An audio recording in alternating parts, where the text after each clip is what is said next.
ভাষার মাস ফেব্রুয়ারি। ১৯৫২ সালে ভাষার জন্য জীবন দিয়ে বিশ্বের কাছে বিরল দৃষ্টান্ত স্থাপন করে বাঙালি জাতি। আর ভাষা আন্দোলন এবং মানুষের ভাষার প্রতি সম্মান জানিয়ে ২১শে ফেব্রুয়ারিকে আন্তর্জাতিক মাতৃভাষা দিবস ঘোষণা করেছে ইউনেস্কো।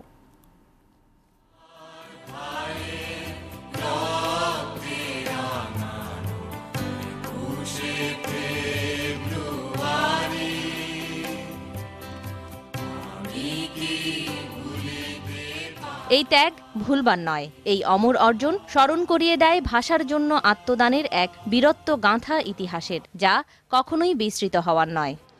১৯৪৭ সালে ধর্মের ভিত্তিতে বিভাজিত হয়ে তৎকালীন পূর্ববঙ্গ রূপ নেয় পূর্ব পাকিস্তানে। তবে বিভাজনের অল্প কিছুদিনের মধ্যেই তীব্র জাতিসত্তার তাড়নায় ঘুম ভাঙে বাঙালি জাতির। তারই ধারাবাহিকতায় ভাষা আন্দোলনের সূত্রপাত ঘটে। আর ভাষার এই আন্দোলন চূড়ান্ত রূপ নেয় ১৯৫২ সালের ফেব্রুয়ারিতে। আন্দোলনের মুখে ভীত সন্ত্রস্ত হয়ে পড়ে তৎকালীন পাকিস্তান সরকার। ২১শে ফেব্রুয়ারি যখন ঠিক করা হলো যে দেশব্যাপী আপনার বিক্ষোভ আন্দোলন এগুলো হবে, তখন সরকার ভয় পেয়ে ২০ তারিখে ১৪০ ধারা জারি করে ঢাকায়। এবং এই ১৪০ ধারার বিরুদ্ধে একমাত্র ছাত্ররা, কিছু সংখ্যক বুদ্ধিজীবী বা বুদ্ধিবৃত্তির বা শিক্ষাঙ্গনের মানুষ, এরা প্রতিবাদে দৃঢ় প্রতিজ্ঞ ছিলেন, যে জন্য যেটা না হলে ভাষা একুশে হতো না।